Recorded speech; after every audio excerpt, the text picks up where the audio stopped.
hoy.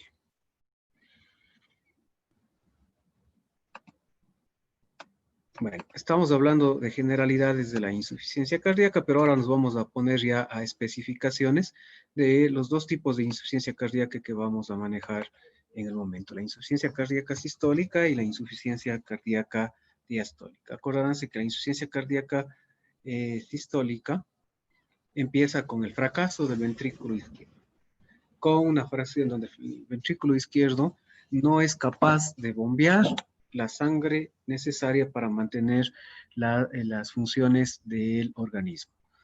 Entonces, este fracaso del ventrículo izquierdo va a generar una congestión circulatoria en la cual se va a manifestar hipotensión y disminución del gasto cardíaco hacia órganos como el cerebro, como los riñones y los músculos, ¿no? Entonces, esta congestión circulatoria va a generar la activación de mecanismos neuroendocrinos de manera progresiva para tratar de mantener por lo menos el gasto cardíaco normal en reposo. Entonces, el problema con esta activación de este sistema hormonal, neuroendocrino y del sistema nervioso simpático provoca que a larga data, o sea, en la duración de la insuficiencia cardíaca crónica, generen síntomas de insuficiencia cardíaca como la disnea y el daño progresivo de la función ventricular por seguir dañando el músculo cardíaco, un fenómeno que se llama remodelado cardíaco. Entonces, aquí nosotros vamos a ver cómo se va llegando a lo que estamos mencionando. Entonces, mire, nosotros tenemos alteraciones que van a afectar al sistema cardiovascular. En este caso, miocardiopatías dilatadas, miocardiopatías isquémicas, miocardiopatías valvulares, miocardiopatías hipertensivas, miocardiopatías congénitas, etcétera, etcétera, miocardiopatía chagásica, en fin. Entonces, ¿qué es lo que va a generar? Que estas enfermedades con el tiempo van a llegar y a afectar al corazón. Van a llegar a afectar al corazón aumentando el consumo de oxígeno por parte del miocardio que habíamos mencionado. Entonces, al ser afectado la precarga, la poscarga, la disminución de la contractilidad, la aparición de arritmia, la remodelación ventricular que va a disminuir la etapa también de relajación ventricular, esto va a generar una disminución del gasto cardíaco ya en un corazón que a la disminución del gasto cardíaco va a generar una hipovolemia relativa, porque realmente no es el problema del líquido, sino en relación a la incapacidad del corazón de enviar sangre hacia los órganos para satisfacer sus necesidades, lo cual también va a provocar disnea, fatiga, insuficiencia respiratoria, diaforesis, alteraciones de la presión arterial, edema y aumento de la micción que se conoce con el nombre de nicturia, lo que son las manifestaciones clínicas de una insuficiencia cardíaca. Esto a su vez podemos tener signos que sean de insuficiencia cardíaca exclusivamente de las cavidades izquierdas o de las cavidades derechas, y si combinamos todos estos síntomas vamos a tener la insuficiencia cardíaca congestiva o global. Miren, datos de insuficiencia cardíaca izquierda tenemos la disnea, la ortopnea, la disnea paroxística nocturna, la platimia, la hipovolemia, que sigue manteniéndose, cianosis, mareo, fatiga, diaforesis, estertoris, tos nocturna, asma bronquial, asma cardíaca, perdón, y en el caso de insuficiencia cardíaca, pues edema, reflujo hepatoyugular, ingurgitación yugular, hígado cardíaco con hepatomegalia, hipertensión portal y con la formación de ascitis, aumento de presiones, edema. Entonces, todos estos signos y síntomas van a generar la aparición de mecanismos compensatorios como consecuencia de la disminución del gasto cardíaco y de la presión arterial, que se producen en la insuficiencia cardíaca y se ponen en marcha todos estos sistemas de mecanismos neuroendocrinos y del sistema nervioso autónomo para que tratan de compensar el deterioro del funcionamiento del miocardio que ya se encuentra con alteraciones y enfermedad. En las fases tempranas de la insuficiencia cardíaca, estos mecanismos pueden ser beneficiosos. ¿Por qué? Porque restablecen el gasto, mejoran la actividad, pero con el tiempo, en la fase crónica pueden causar efectos indeseables que ya vamos a vernos nosotros cuáles son en la insuficiencia cardíaca crónica. ¿Cuáles son estos mecanismos? Pues el sistema nervioso simpático, factores hormonales como la activación del sistema renina-angiotensina-aldosterona, el sistema de la vasopresina y los fenómenos hemodinámicos como el péptido natriurético y hormonas también generadas a nivel endotelial, que son las causantes de este tipo de situaciones. Entonces, todo esto va a ser desarrollado en la insuficiencia cardíaca crónica. Al inicio, pues, es compensado, incluso el paciente puede estar recién en un IJA 1 por esa etapa de compensación, como habíamos visto en la clasificación. Miren, aquí tenemos nosotros todos estos factores que influyen sobre el corazón, como el incremento de la sobrecarga, incremento de volumen, en el caso de miocarditis, en caso de actividad en la contractibilidad, como el infarto agudo del miocardio, la isquemia, que genera apoptosis de las células cardíacas. Esto va a generar un aumento de la activación neurohumoral regional y sistémica, lo cual va a generar un aumento del estrés oxidativo con la activación de citoquinas inflamatorias que están establecidas en un proceso inflamatorio, producción de óxido nítrico, la activación del sistema renina-angiotensina-aldosterona, endotelinas, vasopresinas, la angiotensina 2, la epinefrina y la norepinefrina, que factores que influyen en el remodelado ventricular. ¿Qué es el remodelado ventricular? Las células miocardias, por el aumento del consumo de oxígeno, al recibir cada vez menos oxígeno por la mismenificación del corazón, va a generar que las células miocárdicas mueran por apoptosis. Ustedes saben que la apoptosis es la muerte genética programada. Entonces, las células miocárdias, los miocardiocitos, se van muriendo y van siendo reemplazados por tejido cicatrizal, y a eso se le conoce con el nombre de remodelado cardíaco ventricular. Tal es el caso de la hipertensión arterial sistémica, ¿no? Y la hipertensión arterial pulmonar. Entonces, ¿qué es lo que va a ir pasando con esta serie de mecanismos? Entonces, aquí ustedes pueden ver que la carga hemodinámica que recibe el corazón y la disminución del gasto cardíaco va a producir, sea esto por la precarga, por la poscarga, la contractilidad disminuida, la presencia de arritmias, y la falta de contractibilidad del corazón, la falta de relajación miocárdica, en este caso la insuficiencia cardíaca sistólica, la falta de contractibilidad miocárdica y aumento de la precarga y la poscarga, van a generar una disminución del gasto cardíaco y se va a activar el sistema nervioso simpático. El sistema nervioso simpático, ustedes saben que ya habíamos visto en fisiología que estimula a las suprarrenales para la producción de epinefrina y norepinefrina. Acordaránse que la norepinefrina en los pacientes producía un incremento en la frecuencia cardíaca y un incremento en la contractibilidad, lo cual mejoraba en el gasto cardíaco y a su vez también aumentaba el tono venoso, sobre todo de las venas periféricas, generando que retorne sangre venosa hacia lo que es la, la para, para mejorar la oxigenación, para mejorar la cantidad de sangre que va hacia el cerebro y hacia el mismo corazón. Entonces, y lo que va a generar es palidez y enfriamiento de extremidades. Entonces, vamos a ir viendo paso a paso el sistema nervioso simpático.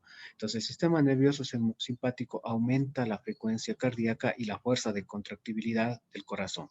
En consecuencia, esto incrementa el gasto cardíaco y la normalización del volumen. Esto es lo fisiológico, y cuando cese el estímulo que provocó, esta estimulación del sistema nervioso simpático desaparece. Pero aquí, en cambio, como ya tenemos un fallo de bomba, esto permanece activado de manera permanente, lo cual origina ya varias situaciones que vamos a ir viendo ya en la insuficiencia cardíaca crónica. Entonces, aparte de eso, el sistema nervioso simpático también aumenta el tono venoso, produce venoconstricción, aumentando el retorno venoso y por lo tanto la presión venosa, incrementando la precarga y aumentando el gasto cardíaco. Eso es lo que hace el tono. Mantiene la presión arterial también a consecuencia de la vasoconstricción, sobre todo arteriolar, y el aumento de las resistencias vasculares sistémicas. La vasoconstricción vascular sistémica, la vasoconstricción arterial periférica, ocasiona una redistribución del flujo sanguíneo que incrementa el aporte a órganos vitales como el lecho coronario y el cerebro, pero a su vez esto disminuye a lo que son las partes visceral, de las vísceras, sabemos, de las vísceras abdominales, incluyendo el renal, y el músculo esquelético, la piel, lo que explica la frialdad que tiene y la cianosis que tienen las extremidades de los pacientes con insuficiencia cardíaca. Esta disminución de la filtración glomerular por vasoconstricción arteriolar, por disminución del volumen sanguíneo arterial y los cambios compensatorios renales, van a generar una disminución del flujo sanguíneo renal y, por lo tanto, un índice de filtración glomerular y va a generar la activación, por lo tanto, hormonal del sistema renina, angiotensina, aldosterona. Miren, esto se activa primero y posteriormente, ya mediante la perpetuación de estos mecanismos fisiopatológicos, van a activarse la segunda carga de factores ya humorales. La estimulación simpática, la estimulación simpática a lo largo del tiempo en la insuficiencia cardíaca crónica va a generar efectos indeseables. Va a ejercer sobre el corazón, aumento de la poscarga. Eso significa que si ya tengo un corazón debilitado, al haber vasoconstricción, el corazón tiene que hacer más esfuerzo para poder seguir bombeando el corazón. Entonces, por lo tanto, va a requerir mayor cantidad de oxígeno en el miocardio, el corazón va a tener mayor remodelado cardíaco por apoptosis miocárdica inducida por catecolaminas, por el aumento del trabajo cardíaco y el aumento en el consumo de oxígeno. Por lo tanto, esto produce la reducción de la perfusión coronaria, anoxia tisular periférica y congestión venosa y la aparición de arritmias cardíacas. La producción de norepinefrina, se ha demostrado, está aumentada entre 100 a 1000 veces más de que una persona normal, lo cual tiene efectos tóxicos sobre el miocardio, llevando a la apoptosis celular, que como ya mencioné, es la muerte celular genéticamente programada. Se produce también alteraciones en los receptores beta-adrenérgicos de las membranas celulares, por lo tanto haciendo que estos se vuelvan menos sensibles y por lo tanto requiriendo más dosis para poder mantener la funcionalidad que hasta antes tenía. Entonces, estos son los efectos favorables al inicio de la activación simpática, pero desfavorables con la cronificación de la producción del sistema nervioso simpático. Entonces, miren los efectos de apoptosis, aumento del trabajo cardíaco por aumento de la poscarga, aumento de la precarga también porque está aumentado el retorno venoso y esto genera un aumento de las necesidades de oxígeno y mucho más si aparecen arritmias cardíacas que aumenta más lo que es el consumo de oxígeno. Una vez que se activa ya el sistema renina-angiotensina-aldosterona, el gasto cardíaco, ya habíamos visto, disminuye el flujo sanguíneo renal y por lo tanto se produce una vasoconstricción renal por activación del sistema simpático, estimulando la secreción de renina. Esta a su vez, esta enzima que activa la transformación de angiotensinógeno producido en el hígado en angiotensina 1. Esta, por acción de la enzima convertidora a la angiotensina producida en el pulmón, se convierte en angiotensina 2. Angiotensina 2. Y la angiotensina 2 interactúa en diferentes receptores transmembrana que son conocidos como receptores AT1, AT2, AT3, AT4, AT5, presentes en órganos efectores como arteriolas y vasos sanguíneos de la corteza suprarrenal, corazón, riñón, entre otros. Los receptores AT1 son los mediadores directos de la gran mayoría de acciones conocidas de los efectos de la angiotensina. ¿Qué es lo que va a producir la angiotensina? Vasoconstricción arteriolar. A diferencia del sistema simpático, el sistema renina-angiotensina-aldosterona se activa en etapas más tardías de la insuficiencia cardíaca. ¿Cuáles son los efectos de la angiotensina 2? Primerito, un efecto vasoconstrictor arteriolar, lo cual va a generar un aumento en la poscarga. Entonces ya el corazón tiene que hacer aún más fuerza porque tiene un sistema arteriolar ya con vasoconstricción. En la corteza suprarrenal promueve la síntesis de la aldosterona y sobre el riñón produce una retención, que la aldosterona sobre el riñón produce una retención de agua y sodio con descenso del flujo plasmático renal y del filtrado glomerular. Y esto hace que se cronifique la activación nuevamente de la renina-angiotensina-aldosterona porque el principal detonante para la producción de este sistema hormonal es justamente la disminución del filtrado glomerular y la disminución del flujo sanguíneo cortical. Entonces, en el sistema nervioso central estimula los centros de la sed y a nivel del hipotálamo va a generar la producción de la hormona antidiurética. la hormona antidiurética y la ACTH. Acordaránse que la ACTH produce la estimulación del cortisol y el cortisol también incrementa la presión arterial. Entonces, miren, aquí tenemos otro efecto que aumenta la poscarga del corazón. Y la ADH, ¿qué es lo que hace? La ADH promueve la reabsorción aguda y depuración de agua libre a nivel del túbulo colector. Entonces, la aldosterona, como tal, la aldosterona también juega un papel importante en la remodelación ventricular, lo cual produce la proliferación de fibroblastos, y los fibroblastos producen fibras colágenas que van a reemplazar al colágeno, a los miocardiocitos, ¿no? Y por lo tanto, el tejido fibroso, generado por los fibroblastos, va a ser menos resistente que los cardiocitos, y por lo tanto el corazón se va a dilatar y empezar en la fase de dilatación cardíaca, y entonces generando también que estos aumenten la rigidez ventricular y de las arterias, interfiriendo con el llenado ventricular. La aldosterona también además predispone a arritmias cardíacas debido a la interferencia con la recaptación de la norepinefrina. Por esta razón, los pacientes con insuficiencia cardíaca se van a beneficiar mucho con la utilización de espironolactona, que es un medicamento que bloquea justamente a la aldosterona y nos sirve también como diurético. Entonces, aquí las dosis se utilizan en dosis cardiológicas de 25 miligramos. Ya habíamos mencionado que la arginina, la vasopresina, la hormona antidiurética que se sintetiza a nivel del hipotálamo, también produce retención de agua y es un potente vasoconstrictor que contribuye al aumento de la poscarga, porque todo esto genera vasoconstricción, ¿no? Este aumento de volumen generado por la reabsorción de agua y por el incremento del tono venoso va a generar una estimulación por distensión de la aurícula derecha, entonces generando la formación de los péptidos natriuréticos auriculares y cerebrales, que se conoce a la auricular como PNA y a los cerebrales como PNB, que se originan a nivel del corazón, mientras que el péptido natriurético tipo C se produce en el endotelio vascular. Entonces, los péptidos natriuréticos, tanto auriculares como cerebrales, aunque se producen a nivel cardíaco los dos, va a generar que la dilatación a nivel de las arterias renales, aumentando la diuresis o natriuresis.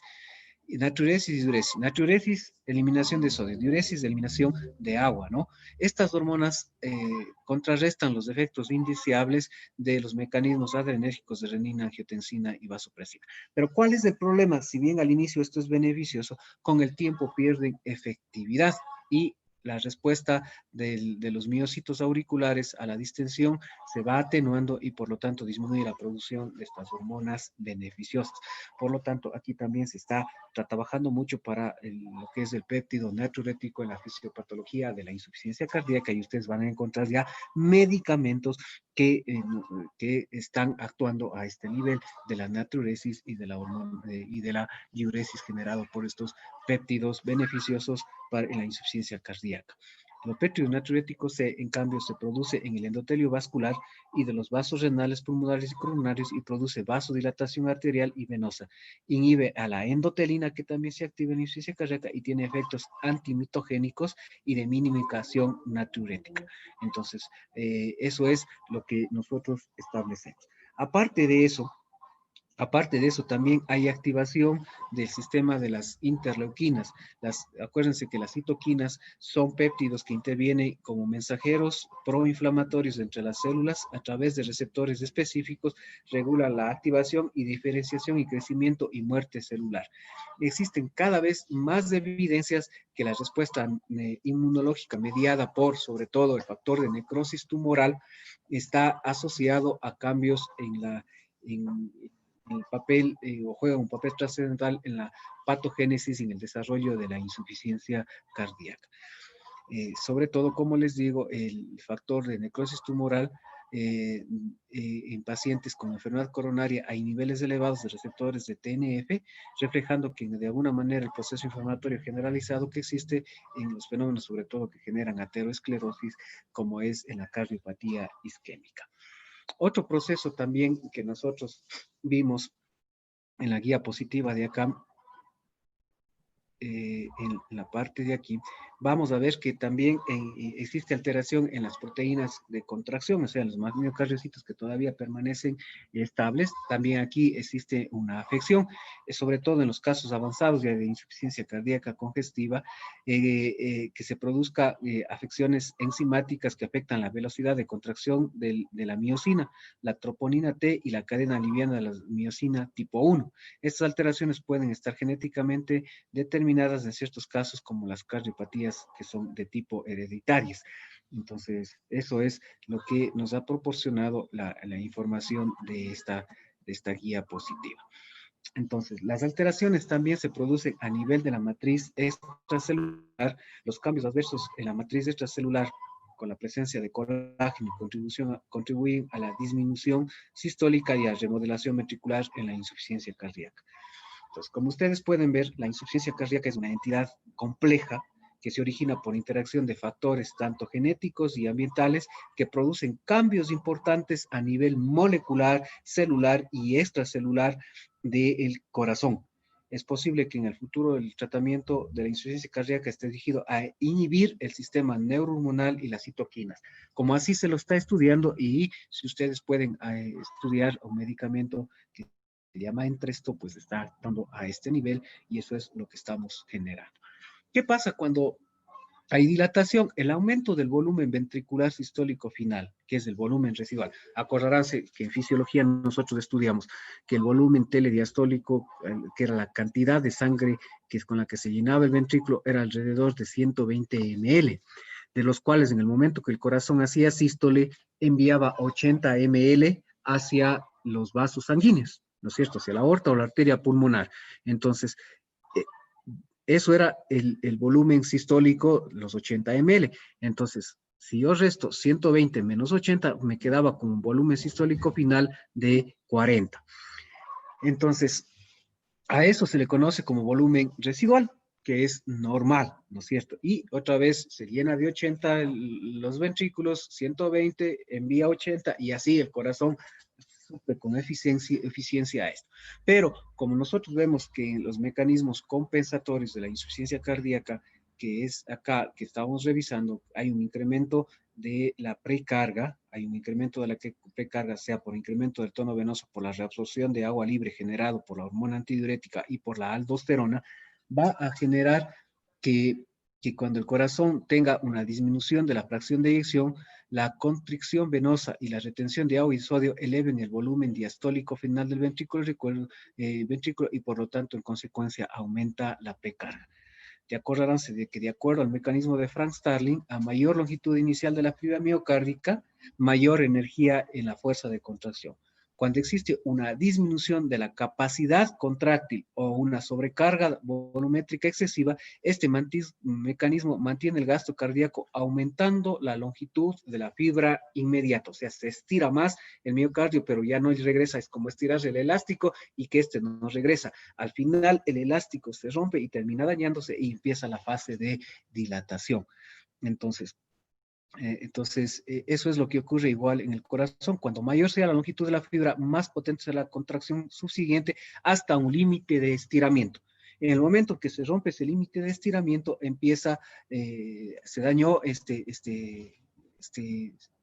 la ley de resorte o la ley del elástico, y por lo tanto empieza a la disminución de la fuerza contráctil del ventrículo, incrementando el cambio de volumen remanente al final de la fase de expulsión del volumen sistólico final.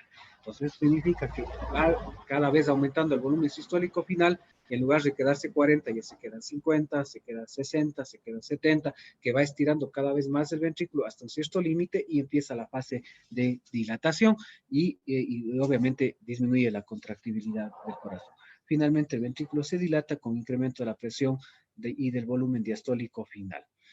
El empleo del mecanismo de Frank Starling por el ventrículo insuficiente trae como consecuencia clínicas la cardiomegalia, los síntomas de la congestión pulmonar y sistémica que se observa en la insuficiencia cardíaca, y el aumento de la tensión parietal ventricular por aumento del radio de la cavidad, y aquí nosotros le implicamos a la ley de Laplace que nosotros ya hemos estudiado. Entonces, nosotros en el corazón vamos a tener repercusiones. repercusiones anterógradas y retrógradas que van a ser las manifestaciones clínicas, ¿no? Entonces aquí ustedes ven los factores de mal pronóstico que habíamos mencionado y aquí, perdón, me pasé muy rápido, que ya habíamos mencionado en la clase anterior, ¿no? Entonces, ¿cuáles son las alteraciones retrógradas y anterógradas?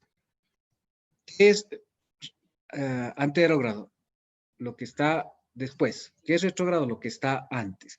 Las alteraciones retrógradas se refieren al aumento del volumen telediastólico ventricular como consecuencia de la insuficiencia cardíaca izquierda, lo que conlleva a un aumento del volumen y presión en la aurícula izquierda y en el sistema venoso, lo cual va a desembocar que desemboque en ella, produciendo congestión venocapilar pulmonar y edema del intersticio. En la insuficiencia cardíaca derecha, en cambio, las alteraciones retrógradas van en incremento del volumen a nivel del ventrículo derecho y un incremento de la presión a nivel de la aurícula derecha. Y esta sobre la vena acaba produciendo congestión venosa a nivel hepático y a nivel de lo que son las extremidades inferiores. Las alteraciones anterógradas implican un gasto cardíaco bajo producido por la disminución sistólica ventricular izquierda y disminución del flujo renal y urinario por activación del sistema simpático y del sistema renina-angiotensina-aldosterona. Lo que está antes del corazón, lo que está después del corazón. En el lado derecho del corazón, las alteraciones anterógradas impiden una adecuada perfusión pulmonar por el gasto cardíaco bajo. Entonces, esto es una hipoperfusión pulmonar. En la hipertrofia ventricular, que es una fase que puede llevar hacia el corazón se vuelva musculoso, se produce varias semanas después de producidas la sobrecarga de presión o de volumen. La respuesta inicial del ventrículo a cualquier tipo de sobrecarga es el aumento de la longitud de la sarcómera que aumenta la masa muscular total de acuerdo a la ley de Laplace. ¿Qué es la hipertrofia fisiológica? La hipertrofia fisiológica es el aumento en el volumen de las células miocárdicas que se produce normalmente durante el desarrollo, mediante el cual el corazón incrementa de diámetro sus cavidades y el espesor de sus paredes. De acuerdo con la ley de Laplace, el aumento del diámetro de la cavidad va seguido siempre de un aumento proporcional del grosor de la pared, manteniendo la relación entre el espesor de la pared y el radio de la cavidad, que era lo que nosotros veíamos en la ley de Laplace. Esto ocurre, por ejemplo, en el atleta entrenado, el gasto cardíaco se mantiene igual que en el sujeto sedentario, pero con una frecuencia cardíaca menor, lo que se lleva a cabo con mayor gasto cardíaco sistólico. Para lograr esto, el corazón aumenta el volumen diastólico, el radio de la cavidad ventricular y en consecuencia aumenta de esta forma proporcional el espesor de la pared y eso se llama hipertrofia fisiológica, la cual permite mantener sin cambios la relación entre espesor y radio y con ello la tensión o estrés parietal con ahorro considerable de lo que es el consumo de oxígeno. En cambio, cuando la hipertrofia es inapropiada, se presentan cuando ocurre una hipertrofia miocárdica excesiva en el caso de las sobrecargas de presión con incremento exagerado en la relación espesor-radio. Esto trae como consecuencia una cavidad ventricular anormalmente pequeña con un bajo estrés parietal. Sin embargo, el desmesurado aumento de la masa miocárdica sin aumento concomitante de la circulación coronaria favorece la aparición de isquemia miocárdica. Además, la sustitución progresiva de miocitos por fibrosis, miocardiocitos por fibrosis, fibrosis colágena, que varía a un mayor grado de disfunción sistólica y un mayor grado de remodelación ventricular. Entonces, esta es la hipertrofia inadecuada, ¿no? Es la hipertrofia inadecuada. Y esto nos va a dar signos anterógrados, como por ejemplo la disnea, la ortopnea, la disminución paroxística, tos, fatiga, en el caso del ventrículo derecho, el dolor abdominal, la distensión yugular, esto por hepatomegalia, los estertores y las sibilancias que vamos encontrando nosotros en la insuficiencia cardíaca, tanto derecha como izquierda. Entonces, la insuficiencia cardíaca ya habíamos mencionado como sistólica y diastólica. Entonces, la disnea como manifestación clínica, las manifestaciones clínicas de insuficiencia cardíaca generalmente se producen por dos mecanismos. por un flujo bajo que se manifiesta por confusión mental, porque hay una disminución del gasto hacia el cerebro, isquemia intestinal, produciendo dispepsias, falta de absorción de alimentos, anorexia, hipotensión arterial, insuficiencia renal u otros síntomas de mala perfusión tisular, como fatiga, astenia, o por sobrecarga de volumen que se manifiesta con síntomas congestivos anterogrados y retrogrados, tales como el edema pulmonar, disnea paroxística nocturna, ortopnea, congestión hepática, ascitis y edema periférico. Entonces, ya habíamos mencionado que la insuficiencia cardíaca izquierda pura, la disnea, la ortopnea, la disnea paroxística nocturna, la tos, son los elementos más claros. ¿Cómo valoramos nosotros la disnea? De acuerdo a NIHA. La escala de NIHA, pues, divide en 4 grados de acuerdo a la disnea de esfuerzo que presente, ¿no? Entonces, ya habíamos nosotros mencionado la NIHA 1, NIHA 2, NIHA 3, NIHA 4, y que representa, o a la aparición de una respiración de Cheyne-Stokes o una disnea paroxística nocturna y la ortopnea. La ortopnea o disnea de decúbito obliga al paciente a sentarse en la cama o a veces con las piernas colgando fuera de la misma. Nosotros valoramos esto preguntándole al paciente con cuántas almohadas duerme o si duerme prácticamente sentado, y puede mejorar con la aparición de la insuficiencia. Cuando ya la insuficiencia cardíaca izquierda repercute sobre el ventrículo derecho, generando una insuficiencia cardíaca congestiva, esto puede generar una disminución de la ortopnea. ¿Por qué? Porque ya al dañar el ventrículo derecho, pues la congestión sería más a nivel de las venas periféricas en las extremidades, generando un edema periférico, ¿no? Entonces, esto es lo que se genera. Ya habíamos mencionado las clases funcionales que había tenido el paciente, ¿no? Ya habíamos revisado también en semiología por qué se produce la disnea paroxística nocturna, que aparece entre 1 o 2 horas después de que el paciente se acuesta a dormir. Es una disnea aguda. El paciente despierta súbitamente con la sensación de ahogo y que le obliga a sentarse. En ocasiones puede acompañarse con tos y sibilancias, lo que se llama como el asma cardíaca, debido a la estrechez bronquial ocasionada por la congestión sanguínea de flujo retrógrado hacia el pulmón. Este periodo dura entre 10 a 30 minutos y en los casos más graves esto puede conducir a un edema pulmonar. Ya habíamos mencionado lo de la asma cardíaca y también la presencia de tos, que sobre todo es de tipo seca, persistente, frecuentemente nocturna, que se presenta en el decúbito. En ocasiones puede estar con una tos productiva, incluso asociado con sangre, que nosotros le denominamos hemotisis, que puede tratarse de un esputo esrumbroso con células de insuficiencia cardíaca, con macrófagos, con hemosiderina, o francamente hemorrágico, con la apariencia típica del edema agudo de pulmón, que es espumoso, espumoso y rosado, ¿no? Y obviamente habíamos mencionado la respiración de Cheyne-Stokes, consiste en periodos de apnea, seguido de una serie de respiraciones profundas. Entonces habíamos creciendo, increciendo y posteriormente apnea, que también habíamos repasado con detalle cuando habíamos revisado semiología. Otro punto que también puede aparecer es la presencia de un dolor pericordial. El dolor es generalmente nocturno y con las características de un dolor y una molestia opresiva precordial, acompañado frecuentemente de palpitaciones. Al aparecer también fatiga y astenia, acordaránse que por la presencia de los factores y activación del sistema nervioso simpático, hay una disminución del flujo sanguíneo hacia los músculos, lo cual ha generado que pueda presentar atrofia muscular. También hay pérdida de peso, sensación de pesadez en las piernas y cansancio de los miembros por hipoperfusión de los músculos y de las extremidades. Acuérdense que nosotros ya habíamos mencionado que ocurre eso. Síntomas cerebrales, como por ejemplo alteraciones cerebrales, se presentan especialmente en ancianos o sujetos con aterosclerosis cerebral, confusión, cefalea, pérdida de la memoria o irritabilidad y angustia, insomnio e inclusive cuadros psicóticos como las alucinaciones. Entonces, todo eso es lo que está presentando este tipo de pacientes. Aparte de eso, pues nosotros en la exploración o en el examen físico podemos encontrar signos cardíacos como por ejemplo la aparición de un tercer ruido, un cuarto ruido que se conoce como el ritmo de galope.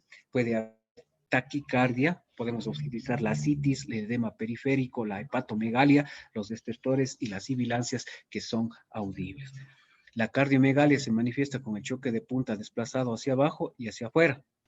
Los soplos funcionales, acordaránse que habíamos dividido los soplos en orgánicos, funcionales e inocentes. Entonces, los funcionales eran aquellos en los que se dilataba el anillo. Como está creciendo o hay dilatación de las cavidades, se dilata el anillo y encontramos soplos de insuficiencia, sobre todo insuficiencia mitral, que ustedes, como saben, se escucha en la punta del corazón.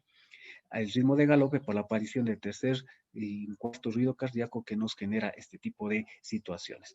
La presión arterial baja, especialmente sistólica, el pulso alternante, como es un signo de gran valor cuando existe, la palidez y la frialdad de las extremidades que habíamos mencionado, eventualmente cianosis por vasoconstricción, y los signos pulmonares que habíamos mencionado, estertores crepitantes, roncos, sibilancias, puede aparecer la presencia de un derrame pleural que se manifiesta con la clínica de matidez en la base pulmonar, egofonía y ausencia de frémito en la zona afectada por el derrame, que puede ser en el lado derecho inicialmente y puede luego hacerse bilateral.